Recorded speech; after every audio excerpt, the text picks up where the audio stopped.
Target 1000 like for next episode. अगर आप लोगों का कोई भी क्वेश्चन पूछना है स्टोरी से रिलेटेड तो आप सभी मेरे टेलीग्राम चैनल को ज्वाइन कर लो, लिंक डिस्क्रिप्शन में है और कमेंट बॉक्स में पिन भी है, वह से आप लोग ज्वाइन कर सकते हैं। And the story is upload on my YouTube channel audio novel हुंडीचा 126 प्यार और care flashback -2 high school medical room. Nitesh और principal Rajesh sir medical room की तरफ जा रहे थे तो उन्होंने देखा कि मेडिकल रूम के बाहर राम्या इधर उधर चक्कर काट रही है। वो थोड़ी टेंशन में दिख रही थी। उसने प्रिंसिपल राजेश सर को अपनी तरफ आते हुए देखा, थोड़ा घबरा गई लेकिन खुद को शांत कर राजेश सर को ग्रीट करते हुए बोली, खेलो सर, मैं आपके पास आने वाली थी। नितेश घूरकर राम्या को देखता है। नितेश रामा को इग्नोर करते हुए मेडिकल रूम के दरवाजे को नॉक करता है। नर्स ने दरवाजा खोला, अपने सामने नितेश को देखकर अंदर आने देती है। राजेश सर ने राम्या की तरफ कुछ देर घूर कर देखा, फिर शांति से बोली, राम्या मैम, हमें आपसे बाद में बात करता हूँ, अभी मुझे उस स्टूडेंट से बात करना जरूरी है। राम्या का दिल जोरों से धड़क रहा था।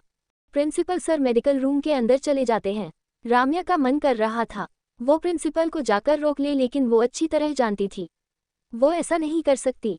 राम्या ने जल्दी से फोन निकाला, किसी को मैसेज करके लिखा, बॉस मैं और उसे टॉर्चर नहीं कर सकती, आपको कुछ करना होगा। अब मेरी जॉब खतरे में पड़ चुकी है, मैंने उसकी कंडीशन नोटिस की है, वो कुछ हद तक टूट चुकी है, अब वो बहुत ज्यादा डरपोक हो गई, आपको उसके काबू करने में आसानी होगी। मेडिकल रूम में वार्ड के अंदर नितेश ने सवालिया नजरों से डॉक्टर की तरफ देखा। डॉक्टर निधि ने उदासी भरी नजरों से नितेश को ही देख रही थी। नितेश ने डॉक्टर से पूछा, डॉक्टर वो बच्ची कहाँ पर है? डॉक्टर ने नितेश को सामने की ओर इशारा किया। उसने देखा सिंगल बिस्तर पर व्हाइट कलर के गाउन में कंकाल लेटा हुआ था, जिसकी स्किन एकदम सफेद थी, उसमें खून का नामो निशान नहीं दिख रहा था। दक्षिता चेहरा एकदम सफेद, होंठ भी सफेद पड़ चुके थे। उसे देखकर लग रहा था जैसे कोई जिंदा लाश लेटी हुई हो, वो हड्डियों का ढांचा लग रहा था, उसके अंदर मसल्स तो कहीं ही नहीं। नितेश हैरानी से आंखें फाड़े बिस्तर पर लेटी लड़की को देख रहा था। उसने कभी उम्मीद नहीं की थी जिसे वो गोद में उठाकर लाया था, तब लड़की का तो कोई वजन ही नहीं था। उस टाइम पर नितेश ने ध्यान नहीं दिया। नितेश हैरानी से दक्षिता को घूर रहा था, उसे समझ में नहीं आ रहा था इस बच्ची को देखकर किसी का दिल पिघला क्यों नहीं? इतने टीचर और बच्चे स्कूल में हैं, कोई ऐसा नहीं किया जिसका दिल इसे देखकर टूट ना गया हो? थोड़ी सी फूंक मार दी, आसमान में उड़ जाएगी। अचानक नितेश को ऐसा लगा जैसे मासूम गुड़िया बिस्तर पर पड़े ब्लैंकेट के नीचे दब जाएगी। नितेश ने जल्दी से हड़बड़ाहट में अपने कदम बिस्तर के पास बढ़ाए, वो चादर हटा दी। नीतीश ने देखा हॉस्पिटल गाउन बेजान गुड़िया के कंधों से फिसल गया था, ऐसा लगा कभी भी निकल कर गिर जाएगा। नितेश ने अपना चेहरा फेर लिया और डॉक्टर से एक पतली चादर लाने का इशारा किया। डॉक्टर भी समझ सकती थी कि नितेश इस तरह भी ही क्यों कर रहा है। दक्षिता की हालत देखकर किसी का भी प्रोटेक्टिव नेचर जाग जाए। ये तो नितेश था, दक्षिता से कोई कनेक्शन फील करता है, तभी इतना ज्यादा परेशान है। डॉक्टर नितेश को कैबिनेट से पतली सी चादर निकाल कर देते हैं। नितेश उसे दक्षिता के गले तक चादर से कवर करके उसके सी को सहला देता है। बालों को छूने पर उसे पता चलता है दक्षिता के बाल बहुत ही ज्यादा रूखे हैं, जैसे पता नहीं कितने दिनों से साफ नहीं किया होगा।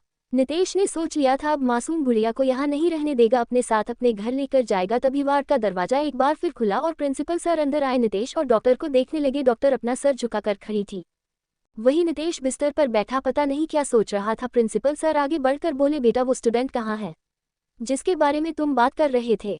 नितेश अपनी जगह पर खड़ा हो जाता है। तभी प्रिंसिपल सर की बिस्तर पर नजर जाती है। प्रिंसिपल सर हैरान हो जाते हैं कि इतना हड्डियों की जांच ढांचे जैसा इंसान कौन है। जब ध्यान से दक्षिता का चेहरा देखा, प्रिंसिपल सर के कदम लड़खड़ा जाते हैं। उनके पीछे खड़ी डॉक्टर संभाल लेती है। नितेश भी आगे बढ़कर अपने डैड को संभालते हुए काउच पर बैठता है। तभी नितेश ने सुना प्रिंसिपल सर धीरे से बड़बड़ाते बढ़ाते हुए बोले, मेरी दक्षु के साथ यह क्या हो गया? ऐसा नहीं होना चाहिए था, मैंने उससे वादा किया था मैं दक्षु का ख्याल रख लूंगा, फिर दक्षु के साथ यह क्या हो गया? मुझसे इतनी बड़ी गलती कैसे हो सकती है? मैं जानता था वह मेरे करीब नहीं आएगी, वो कभी भी किसी बात की शिकायत मुझसे क्या किसी से नहीं करेगी, मैंने इसे अकेला कैसे छोड़ दिया? अब मैं उनको क्या जवाब दूंगा? अपने डैड को इस तरह बड़बड़ाते देख नीतीश ने आगे बढ़कर अपने डैड को हिलाते हुए कहा, डैड क्या हुआ, आप इस तरह क्या बड़बड़ा रहे हैं? प्रिंसिपल सर नितेश की तरफ देख बोले, नितेश बेटा तुम जानते हो ये कौन है? ये सुनकर नितेश हैरानी की अपने डैड को देखने लगा। क्या वो इसे जानता था? लेकिन कौन हो सकती है? नितेश अभी सोच ही रहा था कि तभी प्रिंसिपल सर आगे बोले, नितेश बेटा तुम्हारी परी अविनाश अंकल की बेटी दक्षु मेहरा है। नितेश अपने पापा से अपने हाथ हटाकर हैरानी से अपने डैड को देखने लगता है। नितेश ने कभी नहीं सोचा था कि उसके पापा ऐसा भी कुछ कर सकते हैं। पहली बात, उन्होंने उसे नहीं बताया कि परी यहाँ उनकी स्कूल में पढ़ती है, उसका अच्छे से ख्याल रखना। परी को अपने जिम्मेदारी पर स्कूल में उसका ख्याल नहीं रख पाए। लेकिन आज उसके बैग की एक लापरवाही की वजह से भरी मौत के मुंह में पहुंच गई है। ये सब सोचकर नितेश को प्रिंसिपल सर पर गुस्सा आया। उसके डैड जानते थे कि अविनाश अंकल की डेथ हुई है। परी बहुत ही ज्यादा डिस्टर्ब है। उसने ये भी सुना था कि परी की मोम साक्षी आंटी ने दूसरी शादी कर ली है, जिस वजह से परी ने मेहरा मेंशन छोड़ दिया था। प्रिंसिपल सर को याद आता है कि कैसे एक दिन ओल्ड मिस्टर मेहरा का कॉल उनके पास आया था। ओल्ड मेहरा मेंशन एक 10 साल की लड़की जिसने एक ब्लैक स्कर्ट और ब्लू कलर का क्रॉप टॉप पहन बाल पोनीटेल में बंधे हुए थे। ओल्ड मैन मिस्टर मेहरा और ओल्ड लेडी मिसेज मेहरा के रूम में जाती है, जहां दोनों बैठकर एक दूसरे के साथ चाय पी रहे थे। दक्षिता अपने हाथ बांधकर उनके सामने खड़ी हो जाती है, बोली मुझे बोर्डिंग स्कूल में जाना है। मिस्टर मेहरा और मिसेज मेहरा ने दक्षिता को देखते हुए प्यार से समझाते हुए कहा, बच्चा आप अभी नहीं जा सकते। ये सुनकर दक्षिता ने ओल्ड मिस्टर मेहरा को गुस्से से घूरते हुए कहा, 2 दिन बाद बोर्डिंग स्कूल जाना चाहती हूँ। अभी आप पर डिपेंड है, आप खुद मेरे लिए कोई बोर्डिंग स्कूल चूज करते हैं या फिर मैं इस घर से भाग जाऊं। ये सुनते ही मिसेज मेहरा जल्दी से दक्षिता के पास जाती है और उसका चेहरा अपने हाथों में भरकर बोली, गुड़िया अभी बच्ची हो, बोर्डिंग स्कूल बुरा होता है, वहां जाना अच्छा नहीं है। दक्षिता ने अपनी दादी को खुद से दूर किया और वह रूम से चली गई और मिस्टर मेहरा लाचार से मिसेज मेहरा को देखते हैं। फिर कुछ सोचकर वह एक कॉल डायल करते हैं। उधर से कॉल उठाने पर बोले, राजेश मैं तुम्हारे पास तुम्हारे दोस्त की अमानत और जिम्मेदारी भेज रहा हूँ, तुम्हें उसका पूरा ख्याल रखना है। राजेश अंकल ने ओल्ड मिस्टर मेहरा से वादा किया था, वो दक्षिता का ख्याल रखेंगे। अगर दक्षिता बोर्डिंग स्कूल में आना चाहती है तो उसे आने दीजिए। दक्षिता बोर्डिंग स्कूल में आई तब 1 साल तक प्रिंसिपल सर ने दक्षिता का पूरी तरह ख्याल रखा, लेकिन दक्षिता ने तो उनसे कभी बात करती थी और ना ही कोई फ्रेंड्स बनाती थी। वो अकेले ही पढ़ाई में अपना वक्त गुजार देती थी। जब छुट्टी होती थी तब भी वह हॉस्टल में अकेली रहती थी, वो कभी भी हॉस्टल से बाहर नहीं जाती थी। ये चीज़ प्रिंसिपल सर को बहुत परेशान करती थी। सर ने उसे अपने घर चलने को कहा, फिर भी उसने मना कर दिया। धीरे धीरे प्रिंसिपल सर ने सोचा शायद दक्षिता अकेले रहना चाहती है। उन्होंने बार बार दक्षिता को डिस्टर्ब करना बंद कर दिया। फिर वह 1 महीने के अंदर दक्षिता से बात करते हो, फिर 3, फिर 4, ऐसे बढ़ते बढ़ते दिन भी चाहते थे। कभी प्रिंसिपल सर टाइम नहीं होता दक्षु उनसे बात नहीं करती, जिस वजह वो दक्षिता का ख्याल रखना लगभग भूल ही चुके थे। ये सुनकर नितेश गुस्से से बोला, डैड आप इतने बड़े हाई स्कूल के प्रिंसिपल होकर इतने बच्चों की जिम्मेदारी ले रखी है, लेकिन आपको एक जिम्मेदारी नहीं संभाली गई। आपकी लापरवाही की वजह से परी की हालत हुई है। मैं आपको कभी भी माफ नहीं करूंगा। आपने दादू से वादा ही क्यों किया? आप परी का ख्याल नहीं रख सकते थे। ये सुनकर प्रिंसिपल राजेश ने भी अपना सर झुका लिया। उनकी गलती थी, आज उनकी वजह से छोटी सी गुड़िया की यह हालत थी। नितेश ने प्रिंसिपल सर को गुस्से से घूरते कहा, डैड आज के बाद आप कभी मुझसे और परी से मिलने की कोशिश नहीं करेंगे। अब मैं पूरे स्कूल को खरीद रहा हूँ। ये बोलकर नीतीश ने बिस्तर की तरफ बढ़कर दक्षिता को अपनी गोद में उठाया और मेडिकल रूम से बाहर चला गया। इधर प्रिंसिपल गुस्से में बाहर की तरफ आए और राम्या को देखते हुए बोले, तुम्हें मैं स्कूल से रेस्टिगेट करता हूँ। अब तुम स्कूल के अंदर दिखी तो मुझसे बुरा कोई नहीं होगा। ये सुनकर राम्या ने जल्दी से अपनी सफाई देने की कोशिश की। मैं बोली, सर मैंने क्या किया है? वह बच्चे हैं, मैं किस बच्चे का पतलू और किस बच्चे को डांट? मैंने उन्हें बहुत डांटा, वो अपनी शरण बंद नहीं करते। प्रिंसिपल सर ने राम्या को गुस्से में घूमते हुए कहा, तुम मुझे मत सिखाओ कि तुम क्या करती हो क्या नहीं कर सकती। अगर तुमने अब मेरी स्कूल से अपना सामान नहीं उठाया तो मैं गार्ड से बोलकर तुम्हें धक्के मारकर बाहर निकाल दूंगा। अब तुम स्कूल में कदम भी नहीं रख सकती। राम्या, मैंने पहले ही सोच लिया था कि ऐसा ही कुछ होने वाला है। कुछ सोचकर राम्या हॉस्टल की तरफ बढ़ गई। कुछ ही देर अपना सामान ले वो स्कूल से बाहर निकल गई। इधर आधे घंटे बाद पूरे स्कूल के शेयर नीतीश ने खरीद लिए थे। स्कूल की पार्किंग में नितेश दक्षिता को अपनी गोद में लेकर कार में बैठ जाता है। ड्राइवर कार स्टार्ट कर देता है। उसको समझ में नहीं आ रहा कि उसके सर एक बच्चे को अपनी गोद में लेकर कहाँ जा रहे हैं। दक्षिता पूरी तरह चादर में लिपटी हुई थी, क्योंकि दक्षिता के ऊपर वह गाउन बहुत ज्यादा ढीला था, जिस वजह से उसके कंधों पर गाउन की बाजू कंधे नीचे फिसल रही थी। नितेश प्यार भरी नजरों से अपनी गोद में बैठ मासूम बच्ची को देख रहा था, जिसके चेहरे पर मासूमियत के अलावा हड्डियों का ढांचा था। उसका चेहरा सफेद था, फिर भी खूबसूरत था। तभी उसे डॉक्टर की बात याद आती है। डॉक्टर ने कहा, अब दक्षिता को होश आने पर ट्रीटमेंट से ज्यादा प्यार और केयर, प्रॉपर हेल्थ डाइट की जरूरत है। नितेश की कार कुछ ही देर में बड़े से आलीशान ग्रे कलर के विला के सामने आकर रुकती है। विला के बाहर बड़ा ही खूबसूरत सा गार्डन था। कार सीधा जाकर विला के सामने रुकती है। कार में से दक्षिता को अपनी गोद में लिए नितेश उतरता है। वो घर के अंदर की तरफ बढ़ जाता है। सारे सर्वेंट और बॉडीगार्ड हैरानी से नितेश को देख रहे थे।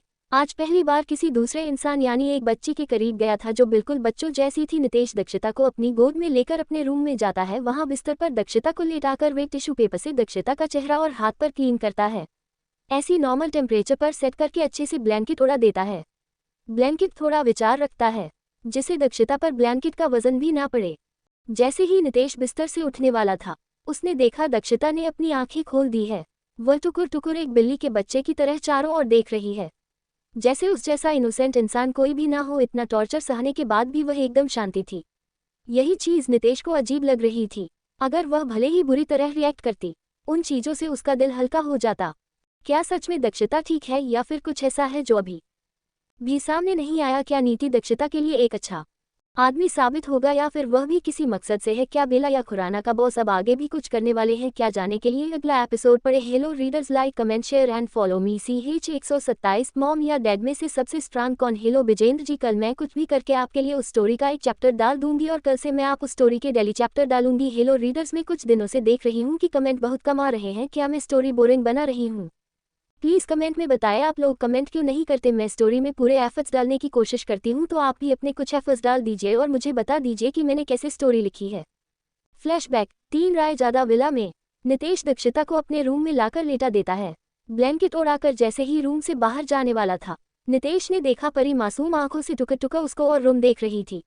उसने ध्यान से दक्षिता को देखा। परी बस एकदम शांत है, जैसे उसे कोई परवाह ही ना हो, उसके साथ कुछ गलत हुआ ही ना हो। अगर वो अभी रोती डरती तो नितेश को सब नॉर्मल लगता। उसको परी का बिहेवियर बहुत अजीब लग रहा था। उसे ऐसा लग रहा था जैसे कुछ तो बहुत गलत है। वो ध्यान से दक्षिता को देखता है। दक्षिता उसे बिल्ली के बच्चे की तरह मासूमियत से उसे देख रही थी।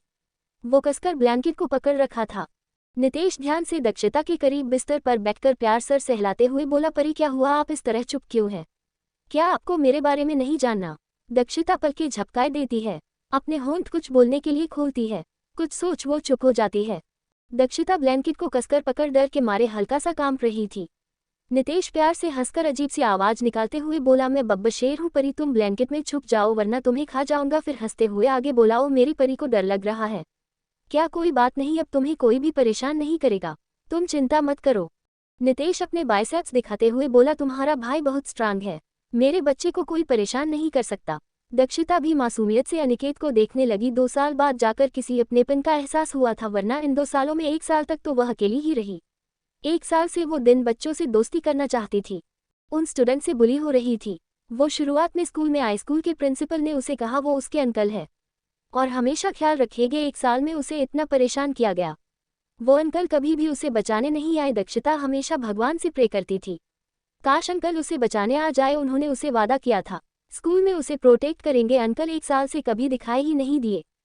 कल परी बुरी तरह से मर जाना चाहती थी, तभी अचानक एंजल के जैसा हैंडसम सा लड़का उसके पास आया और उसने घमंडी श्रुति को उससे अलग करके उसे टॉर्चर होने से बचाया। वो बेहोश हो गई, उसे कुछ भी याद नहीं था। उसे होश आया तो खुद को अनजान रूम में पाया। अपने सामने एंजल को देख दक्षिता को इस बार बिल्कुल भी डर नहीं लगा। दक्षिता को पता नहीं क्यों ऐसा लग रहा था, उसके सामने खड़ा इंसान एंजल उसके आसपास है, तब कोई भी उसे परेशान नहीं कर सकता। वो चुपचाप सब देख रही थी। वो अभी कहाँ है? इतना शानदार मास्टर बेडरूम वो समझ गई थी 10 आउट, यह जरूर एंजल का घर है। जब वो एंजल से प्यार से बात कर रहा था तो दक्षिता का मन कर रहा था वह बोलता जाए और दक्षिता सुनती जाए। अचानक बता धीमी आवाज में, होली एंजल मुझे भूख लगी है। अपनी परी की बात सुनते ही नितेश ने अपनी साइड में परी बेल बजाता है तो एक सर्वेंट स्नैक की ट्रॉली लेकर अंदर आता है। इतने सारे टेस्टी स्नैक्स देखकर दक्षिता के पेट से आवाज आने लगती है। दक्षिता का चेहरा शर्म से लाल हो जाता है। नितेश शायद सर्वेंट को जाने का इशारा करता है। खुद दक्षु के पास बैठकर उसे प्यार से अपनी गोद में बैठाते हुए बोला, परी तुम चिंता मत करो, मुझे पता है तुम्हें भूख लगी है, चलो अपनी भैया के हाथों से खा लो। ये बोल नितेश दक्षिता को अपने हाथों से कुकीज खिलाने लगता है। दक्षिता भी जल्दी में कुकीज खा रही थी, उसे बहुत तेज भूख लगी थी। उसने पिछले 2 दिन से कुछ भी नहीं खाया था। नितेश कुछ नहीं बोला, वो बस उसे आराम से उसको कुकी खिलाता रहा। दक्षिता को अचानक जल्दी खाने की वजह से ठसका लग गया। वो नितेश ने जल्दी से अपने पास पड़ा जूस का गिलास उठाकर जल्दी से जूस पिलाया। प्यार से बोला, परी चिंता मत करो, सारे आपके ही हैं, बच्चा से खा लो, परेशान मत हो। दक्षिता अपना सर झुका लेती। दक्षिता ने 2-3 कुकी खाने के बाद ही नितेश का हाथ अपने अलग कर दिया। ये देखकर नितेश बोला, क्या हुआ, क्या कुछ और खाना है?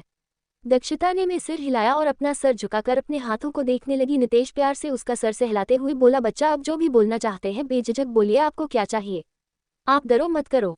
दक्षिता धीमी आवाज में बोली, मेरा पेट भर गया। नितेश हैरान था, उस समझ में नहीं आ रहा था जिसे इतनी तेज भूख लगी थी, इतनी जल्दी पेट कैसे भर सकता है।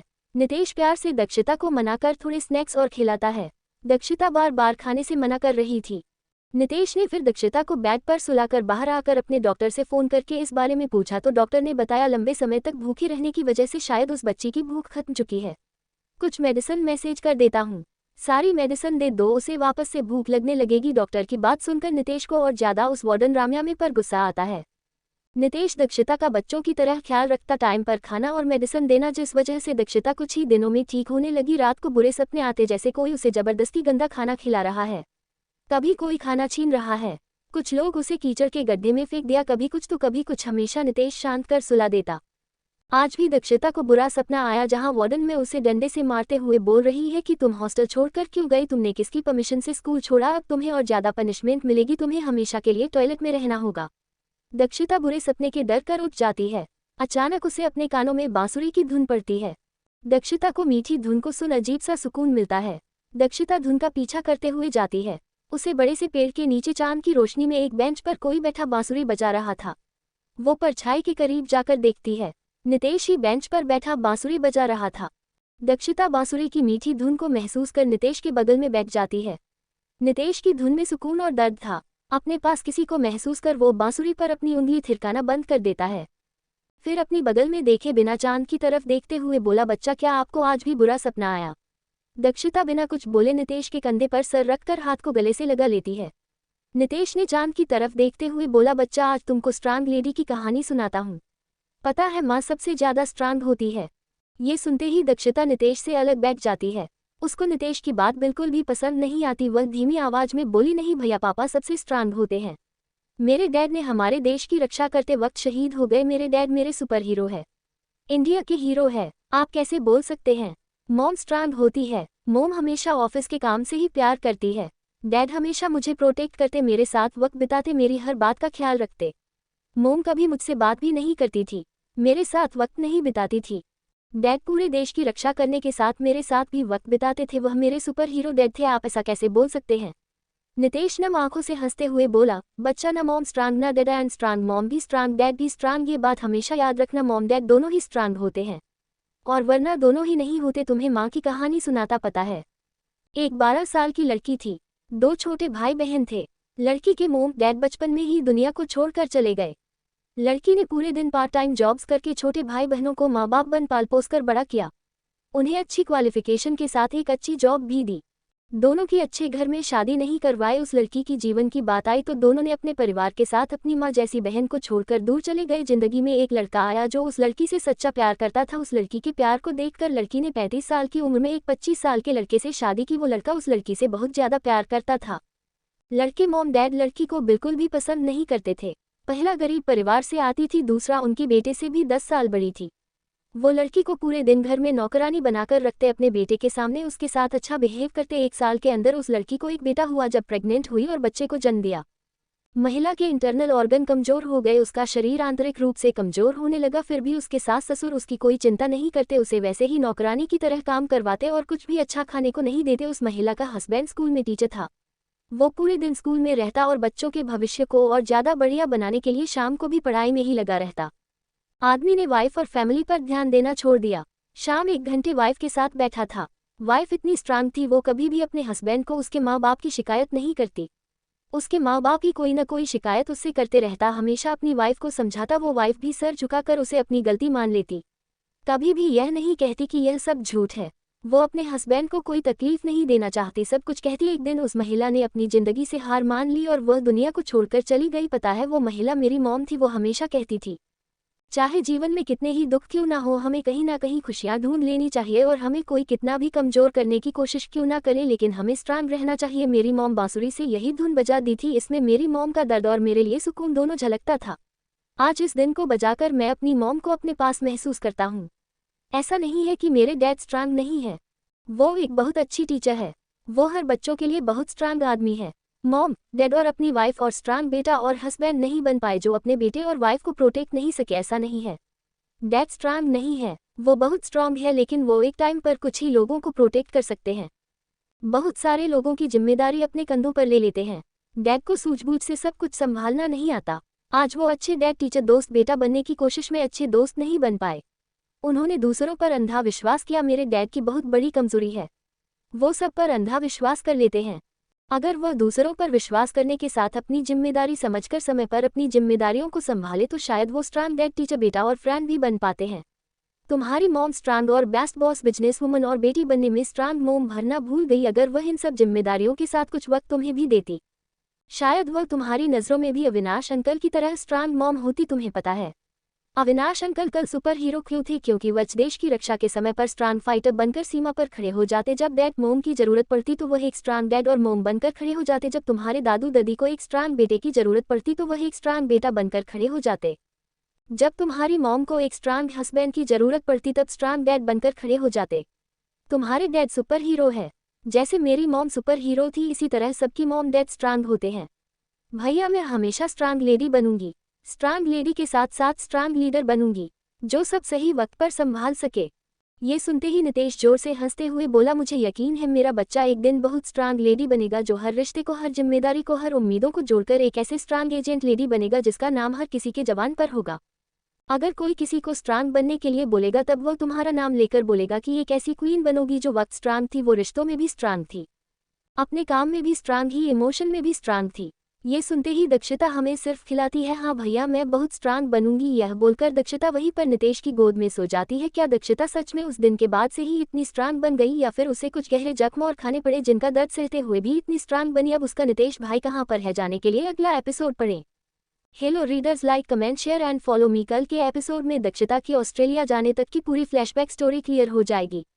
रीडर्स, अगर सच में मेरी स्टोरी आपके दिल को थोड़ा सा भी खुशी, गम, दुख, दर्द पहुंचा रही है तो प्लीज कमेंट मी।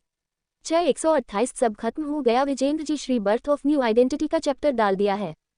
फ्लैशबैक 4 समय धीरे धीरे आगे बढ़ रहा था। नितेश ने दक्षिता को दूसरे स्कूल में ट्रांसफर करवा दिया। नितेश और दक्षिता एक दूसरे की दुनिया बन चुके थे। नितेश भी किसी बच्चे की तरह दक्षिता का ख्याल रखता था। नितेश वक्त आने पर उसका बड़ा भाई, दोस्त, पिता, माँ सब कुछ बन जाता था। यहाँ तक कि लड़कियों के नए जीवन में प्रवेश करने पर उन्हें पीरियड्स आते हैं। दक्षिता को पीरियड के बारे में कुछ नहीं पता था।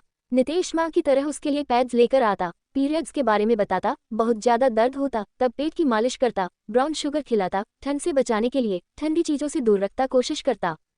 दक्षिता को स्पोर्ट्स या अदर एक्टिविटी के कंपटीशन में भाग लेना होता। नितेश पिता बन उसे हर चीज सिखाता। सेल्फ डिफेंस के लिए नितेश ने फाइटिंग भी सिखाई। दक्षिता ने साफ कहा था वो अपने के लिए कुछ फाइटिंग मूव सीखेगी, उसे फाइटिंग नहीं सीखनी। दक्षिता बहुत आलसी हो गई थी। दक्षिता के आधे से ज्यादा काम नितेश करता। रूम में जाने के लिए बच्चों की तरह मुंह बना बैठी रहती। नितेश कभी उसे अपनी पीठ पर बैठाकर तो कभी प्रिंसेस की तरह गोद में उठा रूम में ले जाता, कभी स्टडी में हेल्प करता। नितेश पिता की तरह बन गया था जो हर रूप में अपने बच्चे का साथ देता। दक्षिता और नितेश एक दूसरे की दुनिया में घुल गए। उन्हें पता ही नहीं चला कब 4 साल बीत गए। दक्षिता 16 साल की हो चुकी थी। दक्षिता का बर्थडे था, तब वह मुंह फुलाकर बैठी हुई थी। तभी बाहर एक कार रुकने की आवाज आई। दक्षिता का चेहरा खिल उठा। वो अपनी चमकती हुई आंखों से दरवाजे को घूर रही थी। थोड़ी देर में विला का बड़ा दरवाजा धीरे धीरे खुला और दरवाजे के अंदर से राजेश सर अंदर आए। राजेश सर को देख दक्षिता के चेहरे पर जो चमक आई थी अचानक ही फीकी पड़ गई और चेहरे पर उदासी उभर आई। दक्षिता ने सोफे पर लेटकर अपनी आंखें बंद कर ली, खुद के घुटनों को गले हग लिया। छोटे 5 साल के बच्चे की तरह सिकुड़कर सो रही थी, जिसे देखकर राजेश सर समझ गए कि दक्षिता नाराज है। नितेश उसकी बर्थडे के दिन वादा किया था वो पूरा दिन उसके साथ बिताएगा, लेकिन कंपनी में बहुत बड़ी गड़बड़ हो गई। नितेश को जाना पड़ा। उसे कंपनी के नुकसान की परवाह नहीं थी। उसे नुकसान की वजह से बहुत सारे एम्प्लॉय की मेहनत पर पानी फिर रहा था। अगर वो अपनी कंपनी की इतनी बड़ी प्रॉब्लम को इग्नोर करता तो शायद धीरे धीरे उसकी कंपनी बैंकक्रप्ट हो जाती। कंपनी में काम करने वाले एम्प्लॉय और कर्मचारियों के जीवन पर बहुत असर पड़ता। ऐसा नहीं नितेश को पैसों की कमी थी, जो लोग उसकी कंपनी में काम करते थे उन्हें पैसों की कमी थी। नितेश को जाना पड़ा। ऑफिसर की प्रॉब्लम ज्यादा बड़ी थी। नितेश को आने में वक्त लग रहा था। राजेश दक्षिता के पास आकर बैठ गए और उसका सिर सहलाते हुए बोले, बच्चा चिंता मत करो, निशु भैया आते ही होंगे। बाहर कार रुकने की आवाज आई। दक्षिता ने अपनी आंखें नहीं खोली, वैसे ही लेटी रही। तभी दरवाजे से कोई दौड़ता हुआ दक्षिता के करीब आया। दक्षिता वैसे ही गोद में उठाकर सोफे पर अपनी गोद में बैठाते हुए बोला, बच्चा मुझे पता है आप मुझसे नाराज हो। तुम चाहते हो कि हमारे लिए काम करने वालों कोई प्रॉब्लम हो। तुम जानती हो हमारे पास सब कुछ है। वो लोग हमारी वजह से खाना खाते हैं। क्या तुम उनके खाने पर नजर लगाना चाहती हो? दक्षिता मासूमियत से अपनी आंखें खोल लेती है। फिर वो नितेश के गालों को अपने हाथों में पकड़ते हुए बोली, भैया मैं नाराज नहीं हूँ, बस मुझे प्रॉमिस चाहिए आप मेरे साथ पूरा वक्त गुजारेंगे। नितेश भी प्यार से उसके सर को चूमते हुए बोला, मेरा प्यारा बच्चा, अपने बच्चे को पूरा दिन इतना स्पेशल बना दूंगा कि वह मेरी गलती के लिए मुझे माफ कर दो। दक्षिता के चेहरे पर स्माइल आ गई। उसके बाद राजेश, नितेश और दक्षिता ने मिलकर बहुत अच्छे से उसका बर्थडे सेलिब्रेट किया। आज रायजादा विला में इतनी खुशियां थी कि वो आने वाले दर्द का संकेत दे रही थी। बर्थडे सेलिब्रेट करने के बाद नितेश ने प्यार से दक्षिता को अपनी गोद में उठाया और उसके रूम में लेटा दिया। उसका रूम किसी प्रिंसेस की तरह डिजाइन किया गया था। दक्षिता का रूम पूरा व्हाइट कलर में डिजाइन था। हर चीज व्हाइट कलर की थी। वह रूम बड़े साइज व्हाइट करके टेडी बेयर भी मौजूद थे। दक्षिता के व्हाइट कलर गाउन में बहुत सारी फोटो लगी हुई थी, जिनमें से उसके 4 बर्थडे की फोटो थी, जिनमें सर पर टियारा लगा हुआ था, जिसमें वो किसी प्रिंसेस से कम नहीं लग रही थी। नितेश प्यार से दक्षिता को बिस्तर पर सुला देता है और खुद उसके बिस्तर के सिरहाने बैठता है। दक्षिता जल्दी से अपना सर नितेश की गोद में रख देती है। नितेश डोर ओर से एक बांसुरी निकालता है। अपने माँ के द्वारा सिखाई गई वही धुन बजाने लगता है। थोड़ी देर में दक्षिता सो जाती है। नितेश भी सो जाता है।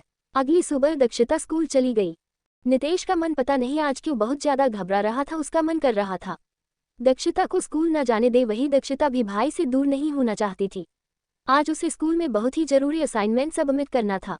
नितेश की भी फॉरेन क्लाइंट के साथ बहुत जरूरी मीटिंग थी। उन क्लाइंट में नितेश का दोस्त निश्चय भी आया हुआ था। नितेश और निश्चय के क्लब ऑनर के बीच फाइटिंग एरिना के लिए कोलेबोरेशन होने वाला था। मीटिंग चल रही तभी नितेश के पास कॉल आया, जिसे नितेश अपनी जगह पर खड़ा हो गया। उसके चेहरे पर पसीने की बूंदें उभर आए और आंखें लाल हो गई। नितेश को देख ऐसा लग रहा था जैसे उसके अंदर जान ही नहीं बची हो। उसका चेहरा सफेद पड़ गया और वह अपनी जगह पर किसी मूर्ति की तरह खड़ा हो गया। मीटिंग में मौजूद नहीं थे और राजेश सर ने जल्दी से नितेश के पास आए और बोले, क्या हुआ? तब नितेश ने अपने पापा की तरफ देख बोला, डैड मैं हार गया, मैं उसे प्रोडक्ट नहीं कर पाया, तरीका किडनैप हो गया, मेरे बच्चे का किडनैप हो गया। ये बोलते हुए उसकी आंखों से झज्जर आंसू बहने लगे। उसकी आंखों के सामने एक बार फिर 4 साल वाले सीन गुजरने लगे। उसे ये भी याद आता कि किस तरह उसकी बच्ची उठकर रात में रोती थी, कितनी बुरी तरह डर जाया करती थी। 1 साल तक वह ठीक से सो भी नहीं पाती थी, यहाँ तक कि वह थोड़ा सा ज्यादा खाना खा लेती तो उसे वोमिटिंग हो जाती थी। 1 साल ट्रीटमेंट चला तब जाकर उसका बच्चा एकदम ठीक हुआ था। एक बार फिर उसकी किस्मत ने धोखा दे दिया। राजेश सर बोले, निशु इसे खुद को ब्लेम करने से अच्छा है हमारी बच्ची को हमें बचाना चाहिए, जल्दी चलो उसे ढूंढो। राजेश सर के ज्यादा दक्षिता से लगाव हो गया था।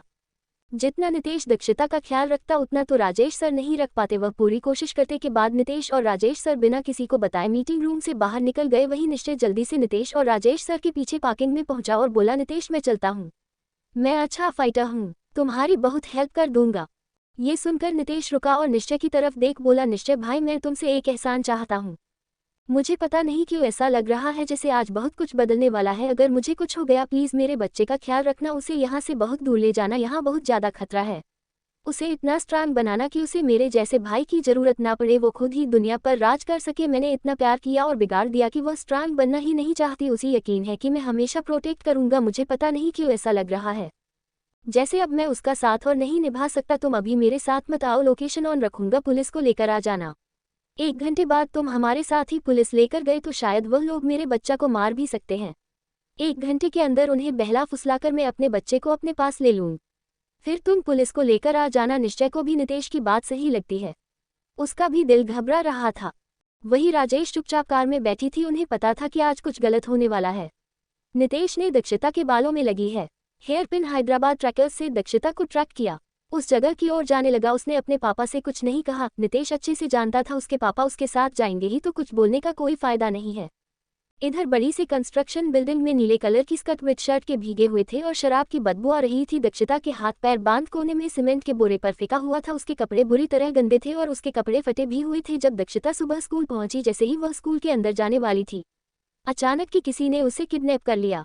वो ब्लैक कलर की बहन उसकी स्कूल से लेकर यहाँ तक पहुंची। इस बीच में मौजूद गुंडों ने उसे बुरी तरह से छुआ, अजीब तरीके से उसके बारे में गालियां दे रहे थे।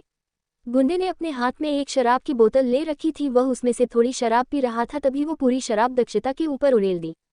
वो शराब दक्षिता के बालों से बहते हुए उसके चेहरे से होकर उसकी जिससे शर्ट और स्कर्ट के अंदर चली गई। दक्षिता को बहुत ही ज्यादा घिन महसूस हो रही थी। उसकी आंखें और मुंह हाथ पैर बंधे हुए थे, फिर भी वह एक मछली की तरह तड़प रही थी। एक गुंडे ने उसकी शर्ट की कॉलर को पकड़कर खींचा तो उसकी बाजू और कॉलर फट गई। वही एक गुंडे ने उसकी शर्ट को खींचा तो शर्ट के सारे बटन टूट गए। दक्षिता एक स्कर्ट और स्पोर्ट्स ब्रा में थी। वह गुंडे उसे गंदे तरीके से छू रहे थे, अपने होठों से उसके बॉडी पर लगी शराब पीने की कोशिश कर रहे थे। दक्षिता को अपने से घिन महसूस हो रही थी।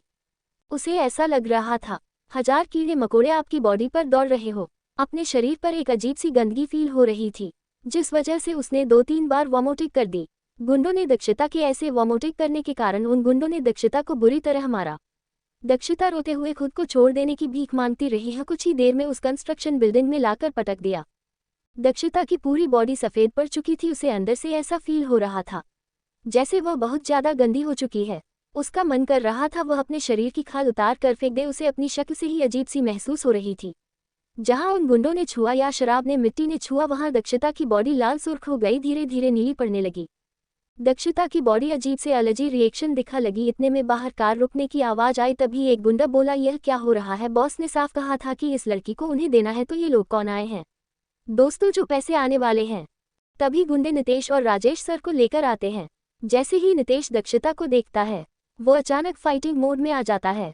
अपने पास ही चल रहे एक गुंडे को लात मारकर गिरा देता है। फिर नितेश और राजेश फटाफट उन गुंडों को मारने लगते हैं। वह गुंडे हैरान थे, उन्होंने कभी भी इस तरह के हमले की उम्मीद नहीं की थी। वही दक्षिता अपने होश खो बैठी थी। उसे अपने शरीर पर उन गुंडों के हाथ में सोच हो रहे थे जिस वजह से उसकी बॉडी हल्की हल्की कपकपी पैदा कर रही थी। इतने में बिल्डिंग पर एक चोपर आकर रुकता है।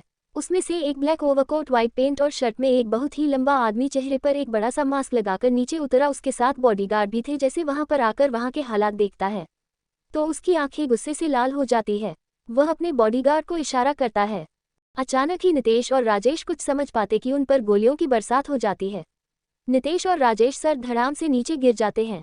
नितेश को अपने साथ ले गए, वही राजेश को 4 गोलियां। वो आदमी लंबे कदम ले दक्षिता की तरफ बढ़ने लगा। दक्षिता की हालत देख उसकी आंखें सुर्ख लाल हो गई। उसने उन गुंडों को इस लड़की को छूने के लिए मना किया था। आदमी ने अपने बॉडीगार्ड से मशीन गन लेकर उन सभी गुंडों को गोलियों से भून दिया। अचानक वहां पुलिस का सायरन और कुछ गाड़ियां रुकने की आवाज आई। वो आदमी दक्षिता की तरफ बढ़ने लगा। उसके बॉडीगार्ड ने उसे कसकर पकड़ा, चौपर की तरफ ले जाने लगे। आदमी ने जबरदस्ती अपने आप को उनसे छुड़ा रहा था। वो बॉडीगार्ड जबरदस्ती उसे छूकर के अंदर ले गए और चौपर ने उड़ान भर दी। से वहां पर आकर देखता है नितेश और राजेश मर चुके हैं और दक्षिता की हालत बहुत खराब है। निश्चय दक्षिता का ट्रीटमेंट करवाता है। जब दक्षिता को होश आया, उसे नितेश और राजेश सर के डेथ की खबर मिली तो वह बुरी तरह टूट गई। उसने ना तो रोया और ना ही किसी से कुछ कहा, तो बस एक गुमसुम जिंदा लाश की तरह बन गई थी। कोई भी उसे छूटा तो वह बुरी तरह चीखते बेहोश हो जाती। उसकी बॉडी भी अजीब सा एलर्जी की एक्शन देती। निश्चय में जब डॉक्टर से चेक करवाया था, डॉक्टर ने उसे कहा कि इन्हें एक अजीब सा साइकोलॉजिकल डिसऑर्डर हो गया है, जिस वजह से कोई छू लेगा तो इन्हें अजीब सा गंदा फील होगा। उनकी बॉडी अजीब सा एलर्जी रिएक्शन देगी। अब आप लोग इनका ट्रीटमेंट करवाया, जितना हो सके इनसे दूरी बनाकर रखिए। दक्षिता जैसी हंसमुख लड़की जिंदा लाश बन गई थी। दक्षिता की खुशियों से भरी दुनिया एक बार फिर खत्म हो गई थी। साथ ही तक सीता के लिए सब कुछ खत्म हो गया था। अब वह बस एक जिंदा लाश थी। जिंदा लाश से राजेश सर का अंतिम संस्कार करवा दिया। दक्षिता को ऑस्ट्रेलिया लेकर चला जाता है। नितेश का आज भी कुछ पता नहीं चला। दक्षिता का मानना है नितेश जिंदा है, अभी जिसने दक्षिता से साफ बोल दिया था नितेश को बहुत सारा गोली लगी है, उसके बचने की कोई चांस नहीं है।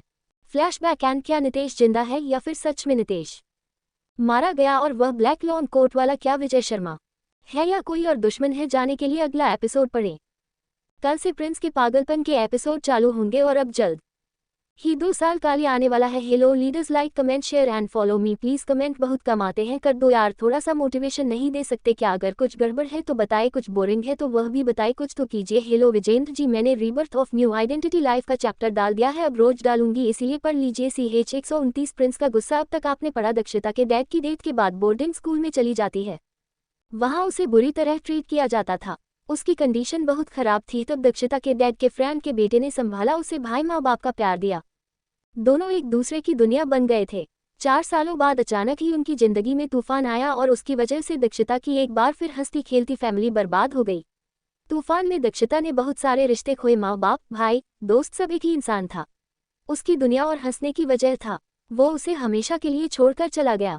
तूफान में उसने अपने रिश्ते भी खोए, एक पागलपन पाया। दक्षिता को एक साइकोलॉजिकल डिसऑर्डर हो गया जिस वजह से उसे अब क्लीनिंग का जुनून और दूसरों की करीबियों से एक अजीब से एलर्जी रिएक्शन होने लगा। हो सके इनसे दूरी बनाकर रखें। दक्षिता जैसी हंसमुख लड़की जिंदा लाश बन गई थी। दक्षिता की खुशियों से भरी दुनिया एक बार फिर खत्म हो गई थी। दक्षिता के लिए सब कुछ खत्म हो गया था। उसे पूरे सपनों के कारण एलिवेशन होता जिसे वह रोज रात को तड़प उठती। उसे उन सपनों की वजह से इंसोम्निया और माइशोफोबिया जैसी साइकोलॉजिकल डिसऑर्डर हो गया। अब वह बस एक जिंदा लाश थी। जिंदा लाश से राजेश सर का अंतिम संस्कार करवा दिया। दक्षिता को ऑस्ट्रेलिया लेकर चला जाता है। नितेश का आज भी कुछ पता नहीं चला। दक्षिता का मानना है नितेश जिंदा है। निश्चय ने दक्षिता से साफ बोल दिया था नितेश को बहुत सारा गोली लगी है, उसके बचने की कोई चांस नहीं है। अब आगे flashback and present time. Car में लेटी दक्षिता पूरी पसीने में भीग चुकी थी। वो सब अपनी आंखों के सामने दोबारा रिपीट हो रहा था। दक्षिता का साइकोलॉजिकल डिसऑर्डर उस लेवल तक पहुंच गया था जहां पर उसे बुरी तरह इमोशनल ब्रेकडाउन हुआ था। दक्षिता की जान को खतरा था। इधर बाहर गुंडों से, अंदर खुद से दक्षिता को लड़ना था। दक्षिता खुद से लड़ने की कोशिश कर रही थी। दक्षिता में बाहर मौजूद गुंडों से लड़ने की हिम्मत नहीं थी। कहते हैं कि लाइफ पार्टनर एक दूसरे के पूरक होते हैं और एक दूसरे के लिए होते हैं, एक दूसरे को कंप्लीट करते हैं। इसी तरह एक पार्टनर अपने पार्टनर की उस वक्त मदद करता है जब दो तरफी लड़ाई हो तो पहला पार्टनर उसकी एक तरफ की लड़ाई लड़ता है। प्रिंस लाइफ पार्टनर का फर्ज निभाते हुए दक्षिता के लिए जीवन की लड़ाई आसान करने का काम कर रहा था। वो शादी से पहले ही अपने वचन निभा रहा था। वो किसी भी हाल में एंजल की रक्षा करेगा। आज प्रिंस अपने पार्टनर होने का फर्ज निभाते हुए गुंडों के सामने गुस्से से लाल चेहरे के साथ खड़ा था। सारे गुंडे कुछ पल के लिए प्रिंस को घूरते हैं, फिर जोर जोर से हंसते हुए बोले, बच्चे हट जाओ हमारे रास्ते से, तुम उसको नहीं बचा सकते। वो हमारे लिए बहुत कीमती है, उसे हम किसी भी हाल में लेकर जाएंगे। तुम बहुत मासूम और क्यूट हो, तुम्हें कोई भी नुकसान नहीं पहुंचाना चाहते। तुम जाना चाहते हो तो जा सकते हो। प्रिंस कोई भी जवाब नहीं देता। वो गुस्से से गुंडों को देखते हुए अपने कदम कार की तरफ बढ़ाने लगता है। गुंडों का बॉस बोला, बच्चे मान जाओ, कहना यहाँ से चले जाओ, हम तुम्हें कोई नुकसान नहीं पहुंचाना चाहते। वैसे हमें लड़की को किडनैप करने का ऑर्डर मिला है, तुम एक लड़की के साथ थे, इस वजह से तुम्हें भी किडनैप। प्रिंस फिर कुछ नहीं बोला, लेकिन जैसे ही वह कार के पास पहुंचने वाला था, गुंडों के लीडर ने प्रिंस को ऊपर से नीचे तक घूमते हुए कहा, ये बच्चा बहुत जिद्दी है, नहीं मानने वाला, इसे पीटकर घायल कर और लड़की को लेकर यहाँ से चलो, ये जगह सेफ नहीं है। मुझे यकीन है कि थोड़ी देर में कोई ना कोई आता ही होगा। सारे गुंडे प्रिंस की तरफ दौड़ने लगते हैं। अचानक प्रिंस को अपनी आंखों के सामने दक्षिता और उसके प्यार भरे पल घूमने लगते हैं। वो नजर घुमाकर कार में लेटी दक्षिता की तरफ देखता है। उसकी कंडीशन बिगड़ती देखकर प्रिंस की आंखें नम हो जाती है। आज पता नहीं क्यों प्रिंस के दिल में अजीब सा दर्द महसूस हो रहा था। उसे ऐसा लग रहा था जैसे उसकी एंजल उससे बहुत दूर जा रही है। उसके अंदर अजीब सी बेचैनी ने उसे घेर रखा था, जिसे उसके इमोशन बार बार चेंज हो रहे थे। अचानक उसके इमोशन किसी साइको के गुस्से की तरह हो जाते हैं। फिर वो अपने सामने आ चुके गुंडे की तरफ देखता है, उसे जानलेवा नजरों से देख रहा था। प्रिंस ने अपने मन में सोचा, अगर यह गुंडे बीच में नहीं आते तो शायद उसकी एंजल इतने दर्द में नहीं होती। वो डॉक्टर कीर्ति दीदी के पास अपनी एंजल को ले जाकर उसका जल्द से जल्द इलाज करवाता, लेकिन सिर्फ इन गुंडों की वजह से उसकी एंजल अभी इतनी दर्द में है। अचानक प्रिंस की पर्सनैलिटी ही चेंज हो गई। वो गुस्से से लाल हो गया। उसके आसपास का ऑरा अब बहुत ज्यादा खतरनाक हो गया। पहले प्रिंस के अंदर से जो क्यूट वाइफ आती थी, वो अब एक खतरनाक इरादे में बदल चुकी है। ऐसा लग रहा था जैसे प्रिंस के अंदर किसी और की आत्मा आ गई है। एक गुंडा दौड़कर प्रिंस के पास तलवार लेकर आता है।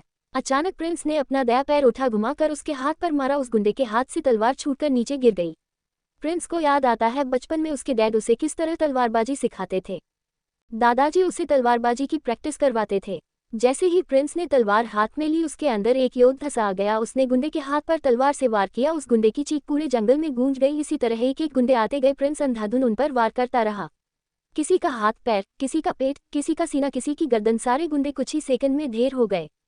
इस वक्त गुंडों का लीडर बाकी था। गुंडों का लीडर प्रिंस का ये रूप देखकर हैरान था। ये मासूम बच्चा इतना बड़ा डेविल कैसे हो सकता है। उसके 10 गुंडों को आधे घंटे में ही खत्म कर चुका है। फिर अपना सर झटक कर गुंडों का लीडर दौड़ प्रिंस की तरफ आया और उसके हाथ पर वार करके तलवार नीचे गिरा दी। गुंडों के लीडर ने प्रिंस की पीठ पर एक लात मारी तो प्रिंस मुंह के बल जंगल में गिर गया। उसके हाथ पैरों मुंह से हल्का खून आ रहा था। जब प्रिंस गुंडों के लीडर की मार्च से रिकवर होकर जमीन से उठने की कोशिश कर रहा था, तभी उसकी नज़र दोबारा अपनी कार पर गई। दक्षिता की पूरी बॉडी सफ़ेद पड़ चुकी थी। प्रिंस का दिल कांप उठा और उस ऊपर पागलपन सवार हो गया था। उसने गुंडों के लीडर को धक्का देकर नीचे गिराया। फिर उसके सीने पर पैर रखकर उसका सीना को चलते हुए बोला, तुम लोगों को मैंने मौका दिया था कि मुझे अपनी एंजल को यहाँ से ले जाने देते, पता है वह कितनी दर्द में है, उसे दर्द हो रहा है। प्रिंस ने गुंडों के लीडर पर अपनी गुस्सों की बरसात कर रहा था। प्रिंस किसी को की तरह बर्ताव कर रहा था। वह गुंडों के लीडर पर एक पंच मारते हुए बोला, तुम्हारी वजह से एंजल इतनी तड़प रही है। तुम लोगों ने उसका इलाज न करवाने पर उसे दर्द दिया, तो तुम लोगों की वजह से उसका इतनी देर तक इलाज नहीं हो पाया। मेरी एंजल तुम लोगों की वजह से दर्द में है। प्रिंस बुरी तरह उस गुंडों के लीडर पर अपने पैर की किक की बरसात पट कर रहा था। कभी सीने पर, कभी पेट, कभी मुंह पर उसके मुंह से खून की धार बह रही थी। यहाँ तक कि उसकी नाक भी टूट चुकी थी। गुंडे को समझ नहीं आ रहा था इतना दुबला पतला बच्चा जैसे दिखने वाला लड़का ताकतवर कैसे हो सकता है। लेकिन गुंडा नहीं जानता था प्रिंस के अंदर प्यार और इच्छाशक्ति की भले ही कमजोर कितना भी दिखता हो, उसकी अपनी एंजल के प्रोटेक्शन की इच्छा उसकी ताकत के आगे बढ़ी थी। फिर प्रिंस उस गुंडों के लीडर को बुरी तरह मार मार के वहां पर उसके पास ही मौजूद रस्सी निकालकर उसे बांध देता है। फिर नीचे घायल पड़े सभी गुंडों की तरफ देखकर बोला, तुम लोगों ने मेरी एंजल को दर्द दिया, अब देखो मैं क्या करता हूँ। ये बोलकर उन सबके करीब जाकर उनके गांव पर अपना पैर रखकर उनका घाव कुचल चल रहा था, जिसे गुंडों की चीखें पूरे जंगल में गूंज रही थी। प्रिंस के मुंह से बस एक ही बात निकल रही थी, मेरी एंजल दर्द में है, मेरी एंजल दर्द में है। बस वह बोलते हुए उन गुंडों को बुरी तरह तड़प आ रहा था। प्रिंस की हरकतों में किसी साइको की झलक थी। वही प्रिंस के मुंह से निकल रहे शब्दों और आंखों में एक मासूम बच्चे का दर्द था जो अपनी एंजल को इतनी दर्द में देखकर बर्दाश्त नहीं कर पा रहा था। 15 मिनट तक सारे गुंडों की चीखें जंगल में गूंजती रही। फिर प्रिंस ने उन सबको एक लात मारी और दौड़कर अपनी कार स्टार्ट करता है, जंगल से बाहर निकालने की कोशिश करने लगता है। उस जंगल में देखकर ऐसा लग रहा था जैसे वो अपनी जगह से घूमकर उसी जगह पर वापस आ रहा है। जंगल खत्म होने का नाम नहीं ले रहा था। प्रिंस ने देखा कि गाड़ी में पेट्रोल खत्म होने वाला है। प्रिंस 1 घंटे से गाड़ी इधर उधर घुमा रहा था, उसमें वैसे ही कम था। ऊपर से जंगल के ऊपर खबर वाली जगह पर गाड़ी का पेट्रोल खत्म हो रहा था। धुंधली गाड़ी के टायर के पीछा करते हुए बड़े से पहाड़ पर पहुंचते हैं। वहां सीनरी देखकर वो सब कुछ झेलनी पड़ते हैं। वो सब बहुत खूबसूरत था। वो हाईवे की सड़क दिखती है। प्रिंस ने अपनी कार सड़क पर दौड़ाने लगता है। आपकी कार 1 किलोमीटर दूर ही गई थी, इतनी सारी ब्लैक कलर की स्कॉर्पियो कार गाड़ी को आकर घेर लेती है। प्रिंस की आंखें सुर्खलाल हो गई थी। उसे समझ में नहीं आ रहा था कि सब उसकी एंजल के पीछे क्यों पड़े हैं। वो लोग उसे जिंदा रखने के लिए कुछ नहीं कर सकते तो फिर उसके जख्मों को कुरद रहे हैं। ब्लैक कलर की लैम्बोर्गिनी कार वहां का कर सकती है। उस कार के रुकते ही उस स्कॉर्पियो कार से बहुत सारे आदमी निकलते हैं। दक्षिता और प्रिंस की कार को घेर कर खड़े हो जाते हैं। प्रिंस को बहुत गुस्सा आ रहा था। उसका मन कर रहा था वो सबको किसी बम से उड़ा दे। प्रिंस गुस्से से लाल हो कार से बाहर निकला। प्रिंस देखते ही एक पल के लिए वो सारे बॉडीगार्ड अपनी जगह पर जम गए। जैसे लैम्बोर्गिनी कार का हॉर्न बजा, इतने में बहुत सारे बॉडीगार्ड्स और दक्षिता के दोस्त एक दूसरे से अलग हुए। कुछ अपनापन सा लग रहा था।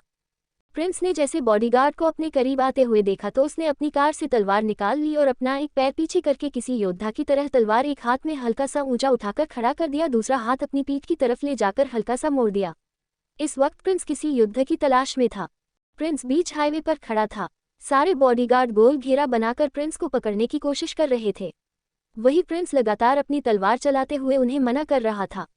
प्रिंस ने डरावनी आवाज में कहा, तुम लोग मुझे अपनी एंजल को हॉस्पिटल ले जाने दो वरना मैं तुम सबको यही मार दूंगा।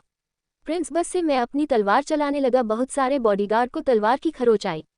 सारे लोग परेशान थे। इतने में बॉडीगार्ड ने प्रिंस पर चुपके से हमला कर दिया, जिस वजह से वो कुछ ही सेकंड में बेहोश हो गया। सारे बॉडीगार्ड ने राहत की सांस ली। उनके लिए छोटे डेविल को संभालना मुश्किल हो रहा था। उनमें से एक बॉडीगार्ड ने आगे बढ़कर प्रिंस को अपनी गोद में उठाया और उसकी लैम्बोर्गिनी कार की तरफ बढ़ गया। इधर कार में लेटी दक्षिता अचानक की गहरी सांस लेकर झटके में उठती है। अपनी आंखें जबरदस्ती खोलकर उस दिशा में देखने लगती है जहां 2 बॉडीगार्ड प्रिंस को उस लैम्बोर्गिनी कार की ओर ले जा रहे थे। दक्षिता जबरदस्ती स्ट्रगल करके खुद को खड़ा करने की कोशिश करती है। वो कार की सीट से लुढ़ककर नीचे गिर जाती है। वो अपने आप को सड़क पर घसीटते हुए उस लैम्बोर्गिनी की ओर ले जाने लगती है। वही बॉडीगार्ड प्रिंस को लैम्बोर्गिनी की पिछली सीट पर लेटाकर स्कॉर्पियो में बैठकर वहां निकल जाते हैं। वही लैम्बोर्गिनी कुछ देर वहां खड़ी रहती है, फिर वह भी वहां से चली जाती है। दक्षिता भी अपने आप को सड़क पर घसीटा रही थी। अचानक 4 स्पोर्ट्स कार और BMW कार्स आकर रुकती है।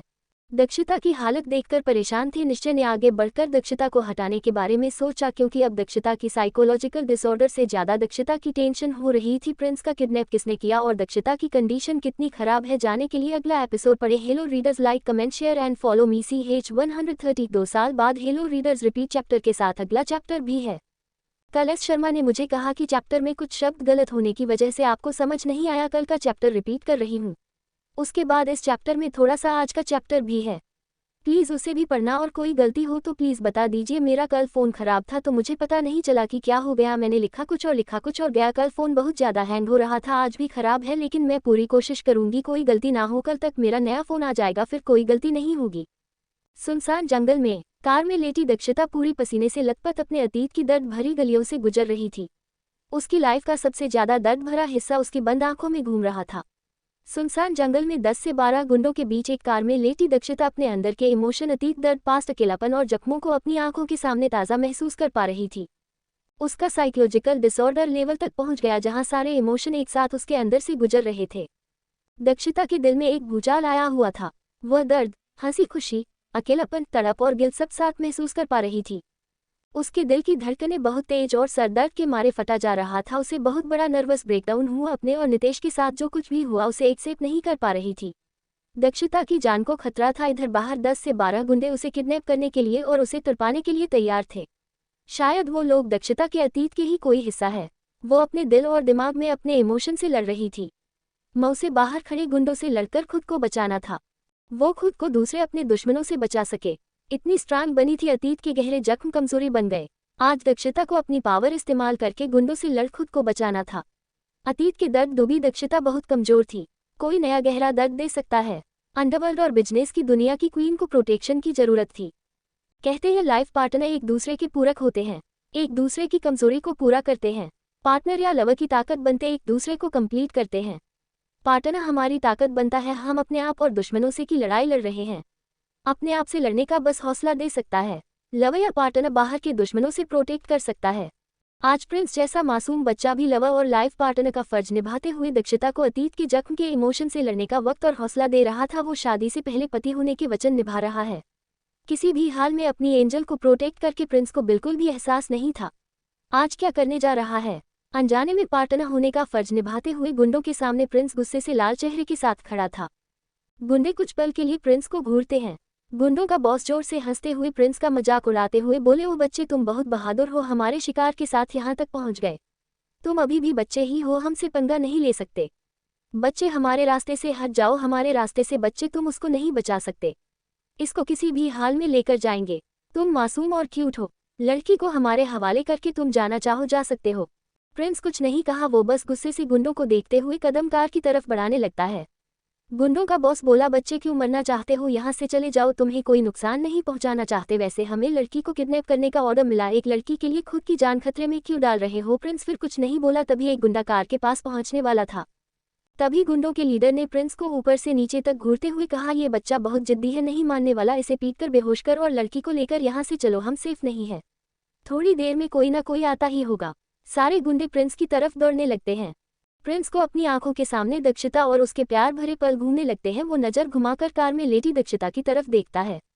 उसकी कंडीशन बिगड़ती देख प्रिंस की आंखें नम हो जाती है। आज पता नहीं क्यों प्रिंस के दिल में अजीब दर्द महसूस हो रहा था।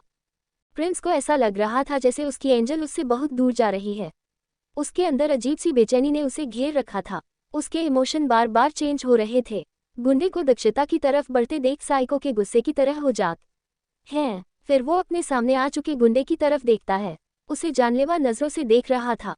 प्रिंस ने अपने मन में सोचा, अगर यह गुंडे बीच में नहीं आते तो शायद एंजल इतने दर्द में नहीं होती। कीर्ति दीदी के पास एंजल कॉमेडी सीन दिला देता। सिर्फ इन सब बैडमैन की वजह से एंजल अभी दर्द में है। अचानक प्रिंस की पर्सनैलिटी ही चेंज हो गई। गुस्से से लाल चेहरा, आसपास का ऑरा बहुत खतरनाक हो गया। पहले प्रिंस के अंदर से क्यूट वाइब आती थी, वो अब खतरनाक इरादे में बदल चुकी है। ऐसा लग रहा था जैसे प्रिंस के अंदर कोई और आत्मा आ गई है। एक गुंडा दौड़कर प्रिंस के पास तलवार लेकर आता है। उसकी गर्दन की ओर वार करता है। प्रिंस ने लेफ्ट पैर उठा, घुमाकर उसके हाथ पर मारा। गुंडे के हाथ से तलवार छूटकर नीचे गिर गई। तभी प्रिंस को याद आता है बचपन में प्रिंस के डैड ने उसे किस तरह तलवारबाजी सिखाई। दादाजी उसे तलवारबाजी की प्रैक्टिस करवाते थे। प्रिंस ने तलवार हाथ में ली। उसके अंदर एक योद्धा की आत्मा आ गई। उसने गुंडे के हाथ पर तलवार से वार किया। गुंडे की चीख सुनसान जंगल में गूंज गई। फिर सारे गुंडे आते गए। प्रिंस अंधाधुन उन पर वार करता रहा। किसी का हाथ पैर, किसी का पेट, किसी का सीना, किसी की गर्दन। 10-15 गुंडे गुंडों के बॉस को छोड़कर कुछ सेकंड में ढेर हो गए। इस वक्त गुंडों का लीडर बाकी था। गुंडों का लीडर प्रिंस का ये रूप देखकर हैरान था। ये मासूम बच्चा इतना बड़ा डेविल कैसे हो सकता है। उसके 10 गुंडों को आधे घंटे में ही खत्म कर चुका है। फिर गुंडों का लीडर गुस्से से सांप की तरफ उतारते हुए दौड़ प्रिंस की तरफ आया। अपने चाकू से प्रिंस के हाथ पर वार करके तलवार नीचे गिरा दी। गुंडों के लीडर ने प्रिंस की पीठ पर एक लात मारी तो प्रिंस मुंह के बल जंगल में गिर गया। उसके हाथ पैरों मुंह से हल्का खून आ रहा था। छोटी सी चोट के लिए बच्चों की तरह रोने लगता था। आज अपनी चोट की परवाह भी नहीं कर रहा था। प्रिंस गुंडों के लीडर के वार से संभलकर उठने की कोशिश कर रहा था। तभी प्रिंस की नज़र दोबारा अपनी कार पर गई। दक्षिता की पूरी बॉडी सफ़ेद पड़ चुकी थी। प्रिंस का दिल कांप उठा और पागलपन प्रिंस के सिर चढ़ गया। प्रिंस कुछ सेकंड में खड़ा हुआ और गुंडों के लीडर को धक्का देकर नीचे गिराया।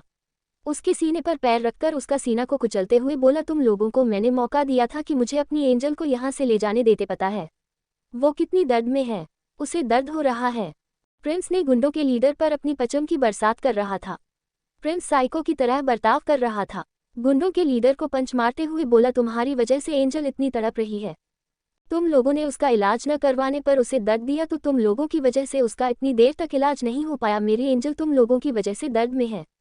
प्रिंस बुरी तरह उस गुंडों के लीडर पर अपने हाथ पैर की किक और पंच की बरसात रहा था। कभी सीने, पेट, मुंह पर उसके मुंह से खून की धार बह रही थी। गुंडों के लीडर की नाक भी टूट टूट कर चपटी हो गई। लीडर को समझ नहीं आ रहा था, ये दुबला पतला बच्चा जैसे दिखने वाला लड़का ताकतवर कैसे हो सकता है। लीडर नहीं जानता था प्रिंस की ताकत में कमजोर कितना भी दिखता हो, उसके अंदर प्यार और इच्छाशक्ति की पावर थी। एंजल को इस दर्द से छुटकारा दिलाने का जुनून था। फिर प्रिंस लीडर को बुरी तरह मार मार के वहां पास मौजूद रस्सी निकालकर उसे बांध देता है। फिर नीचे घायल पड़े सभी गुंडों की तरफ देखकर प्रिंस किसी साइको की तरह बोला, तुम लोगों ने मेरी एंजल को दर्द दिया, अब देखो मैं क्या करता हूँ। घायल पड़े गुंडों के करीब जाकर उनके घाव पर अपना पैर रखकर उनका घाव कुचल चल रहा था। गुंडों की चीखें पूरे जंगल में गूंज रही थी। प्रिंस के मुंह से बस एक बात निकल रही थी, बैटमैन, आप लोगों ने मेरी एंजल को दर्द दिया। प्रिंस साइको की तरह बोलते हुए गुंडों को बुरी तरह तड़प आ रहा था। प्रिंस की हरकतों में किसी साइको की झलक थी। वही प्रिंस के मुंह से निकल रहे शब्दों और आंखों में एक मासूम बच्चे का दर्द था जो अपनी एंजल को इतनी दर्द में देखकर बर्दाश्त नहीं कर पा रहा था। 15 मिनट तक सारे गुंडों की चीखें जंगल में गूंजती रही। फिर प्रिंस ने सारे गुंडों को किक मारी और दौड़कर अपनी कार स्टार्ट करता है। जंगल से बाहर निकालने की कोशिश करने लगता है। जंगल में देखकर ऐसा लग रहा था वो अपनी जगह से घूम उसी जगह पर वापस आ रहा है। जंगल खत्म नहीं हो रहा था। प्रिंस ने देखा कार में पेट्रोल खत्म होने वाला है। 1 घंटे से कार इधर उधर घुमा रहा था, उसमें वैसे कम था, ऊपर से जंगल के ऊपर खबर वाली जगह पर गाड़ी का पेट्रोल खत्म हो रहा था। अचानक प्रिंस की नज़र धुंधले गाड़ी के टायर के निशान की तरफ गई। उनका पीछा कर बड़े से पहाड़ पर पहुंचते हैं। वहां पर हाईवे देखकर प्रिंस हैरान था। प्रिंस कार हाईवे पर दौड़ाने लगता है। अभी प्रिंस ने 1 किलोमीटर दूर ही गई थी, तभी बहुत सारी ब्लैक कलर की स्कॉर्पियो कार प्रिंस के कार को आकर घेर लेती है। अभी प्रिंस की आंखें सुर्खलाल हो गई थी, उसे कुछ समझ में नहीं आ रहा था, सब एंजल के पीछे क्यों पड़े हैं। तभी ब्लैक कलर की लैम्बोर्गिनी कार आकर सकती है। फिर स्कॉर्पियो कार से बहुत सारे आदमी निकलते हैं। दक्षिता और प्रिंस के कार को घेर खड़े हो जाते हैं। प्रिंस को बहुत गुस्सा आ रहा था, उसका मन कर रहा था वो सबको किसी बम से उड़ा दे। प्रिंस गुस्से से लाल हो कार से बाहर निकला। प्रिंस को देख एक पल के लिए वो सारे बॉडीगार्ड अपनी जगह पर जम गए। लैम्बोर्गिनी कार से सायरन बजा, इतने में बहुत सारे बॉडीगार्ड्स और दक्षिता के दोस्त एक दूसरे से अलग हुए, कुछ अपनापन सा लग रहा था। प्रिंस ने बॉडीगार्ड को करीब आते हुए देखा तो उसने अपनी कार से तलवार निकाल ली। अपना एक पैर पीछे करके योद्धा की तरह तलवार हाथ में हल्का सा ऊंचा उठा खड़ा कर दिया, दूसरा हाथ पीठ की तरफ ले जाकर हल्का सा मोड़ दिया। इस वक्त प्रिंस किसी युद्ध में खड़ा होता लग रहा था। प्रिंस बीच हाईवे पर खड़ा था। सारे बॉडीगार्ड गोल घेरा बनाकर प्रिंस को पकड़ने की कोशिश कर रहे थे। प्रिंस लगातार अपनी तलवार चलाते हुए कर रहा था। प्रिंस ने डरावनी आवाज में कहा, तुम मुझे अपनी एंजल को हॉस्पिटल ले जाने दो वरना मैं तुम सबको यही मार दूंगा। प्रिंस बस से मैं अपनी तलवार चलाने लगा। बहुत बॉडीगार्ड को तलवार की खरोच आई। सारे बॉडीगार्ड में अजीब बात कि प्रिंस पर बिल्कुल भी हमला नहीं कर रहे थे, वो बस खुद को प्रोटेक्ट कर रहे थे। सारे लोग परेशान थे। इतने में बॉडीगार्ड ने चुपके से बेहोशी का इंजेक्शन कर दिया। वो कुछ ही सेकंड में बेहोश हो गया। सारे बॉडीगार्ड ने राहत की सांस ली। इस छोटे डेविल को संभालना मुश्किल हो रहा था। उनमें से बॉडीगार्ड ने आगे बढ़कर प्रिंस को अपनी गोद में उठाया, उसकी लैम्बोर्गिनी कार की तरफ बढ़ गया। इधर कार में लेटी दक्षिता गहरी सांस लेकर झटके में उठती है। अपनी आंखें जबरदस्ती खोलकर प्रिंस की दिशा में देखने लगती है। 2 बॉडीगार्ड प्रिंस को लैम्बोर्गिनी कार की ओर ले जा रहे थे। वो जबरदस्ती स्ट्रगल करके जम चुकी बॉडी को खड़ा करने की कोशिश करती है। कार की सीट से लुढ़क कर नीचे गिर जाती है। अपने आप को सड़क पर घसीटते हुए लैम्बोर्गिनी की ओर ले जाने लगती है। वही बॉडीगार्ड प्रिंस को लैम्बोर्गिनी की पिछली सीट पर लेटाकर स्कॉर्पियो में बैठ वहां निकल जाते हैं। लैम्बोर्गिनी कुछ देर वहां खड़ी रहती है, फिर वो भी वहां से चली जाती है। दक्षिता अभी रोड पर कंपनी बॉडी को घसीटा रही थी। अचानक 4 स्पोर्ट्स कार और BMW आकर रुकती है। दक्षिता की हालत देखकर परेशान थे। निश्चय ने आगे बढ़कर दक्षिता को उठाने के लिए। अब दक्षिता की साइकोलॉजिकल डिसऑर्डर से ज्यादा दक्षिता की टेंशन हो रही थी। कीर्ति, भावेश, जानवी, अर्जुन और नील ने देखा आज दक्षिता रोड के बीच पड़ी थी। उसकी हालत देखकर हैरान थे। दक्षिता लैम्बोर्गिनी की एकटक दिशा में देख रही थी। निश्चय ने उसे गोद में उठाया, स्पोर्ट्स कार की पैसेंजर पर लिटाकर हॉस्पिटल की ओर ले जाने लगा। निश्चय ने 3 साल बाद दक्षिता की वैसी हालत देखी थी। कीर्ति के पास बैठकर उसका चेकअप कर रही थी। भावेश एकदम गंभीर हो गया। तभी उसके फोन पर एक नोटिफिकेशन आया, जिसे देखकर भाव में एक नज़र दक्षिता और कीर्ति को देखता है। फिर वो ध्यान से मैसेज को पढ़कर उसका आंसर देता है। 2 साल बाद बड़े से जिम रूम में 2 लड़के ट्रेडमिल पर दौड़ रहे थे। उन दोनों की पीठ दरवाजे की तरफ की। तभी एक बहुत ही लंबा चौड़ा 7 फुट आदमी ब्लैक सूट पहने अंदर आता है। फिर बोला युवराज और बॉस आप दोनों को हुकुमसा ने बुलाया है। ये सुन उनकी ट्रेडमिल रुक जाती है। दोनों एक साथ एक जैसी मूवमेंट करते हुए अपने बगल की टेबल पर रखी टॉवल उठाते हैं। एक तरीके से चेहरे पर वेट टॉवल लेकर स्वेट क्लीन करते हैं। फिर दोनों ने मुड़कर बॉडीगार्ड बिल्ला को देखा। ये दोनों और कोई नहीं प्रिंस और भावेश थे। वही प्रिंस ने ब्लैक कलर का ट्रैक सूट और भावेश ग्रे कलर की ट्रैक सूट में था। प्रिंस और भावेश 2 सालों में चेंज हो चुके। पहले जैसे मासूम बच्चे नहीं लगते, अब थोड़े मैच्योर लगने लगे थे। प्रिंस काले लंबे बाल, मेसी बन, क्लीन सेव, थोड़ी मैच्योर और मासूमियत का कॉम्बिनेशन। 6 फुट 2 इंच हाइट, गोरा रंग, लंबा गोल चेहरा, बॉडी बिल्डर की तरह कसा हुआ। भावेश गोल में चोर चेहरा, cute innocent height, 6 foot height, 8 pack abs और टाइट बाइसेप्स। चेहरे पर बहुत ज्यादा मेच्योरिटी, गंभीरता और सीरियस। मेसी प्रिंस और भावेश अपने रूम में फ्रेश होने जाते हैं। दोनों बड़े से पैलेस में थे। इंटीरियर इटालियन स्टाइल में किया गया था, लेकिन सब कुछ पाइप था जैसे पुराने जमाने में भी होता था। सब कुछ वैसा ही था। प्रिंस और भावेश की रूम में एक दूसरे की आमने सामने थे। प्रिंस अपने रूम में आकर अपनी नजरें रूम में चारों ओर घुमाता है। रूम का इंटीरियर इटालियन स्टाइल में ब्लू और विटलर के कॉम्बिनेशन में था, लेकिन ये कमरा दक्षिता और प्रिंस के रूम से थोड़ा अलग लग रहा था। प्राचीन काल की ऑयल पेंटिंग लगी हुई थी। प्रिंस अपने रूम में जाकर अपने बिस्तर के नीचे से एक बड़ा सा कार्डबोर्ड निकालता है, उससे कपड़े को हटाता है। दक्षिता की पेंटिंग देखकर उसके ऊपर प्यार हाथ फिराते हुए बोला, मिस यू एंजल, आपसे मिलने जल्दी ही आऊंगा। प्रिंस और दक्षिता के बीच लीप में बहुत कुछ चेंज हुए हैं, जिनके बारे में जाने के लिए अगला एपिसोड पढ़े। Hello readers, like comment share and follow me. आगे कहानी में क्या होगा जानने के लिए पढ़ते रहिए और कमेंट और लाइक जरूर कीजिए। रुको सभी लोग, कहीं जाओ मत। ये तक स्टोरी सुन लिए हो तो एक प्यारा सा कमेंट कर दो और लाइक शेयर सब्सक्राइब भी कर दीजिए। आप लोग आगे की स्टोरी नेक्स्ट पार्ट में। तब तक के लिए बाय, टेक केयर।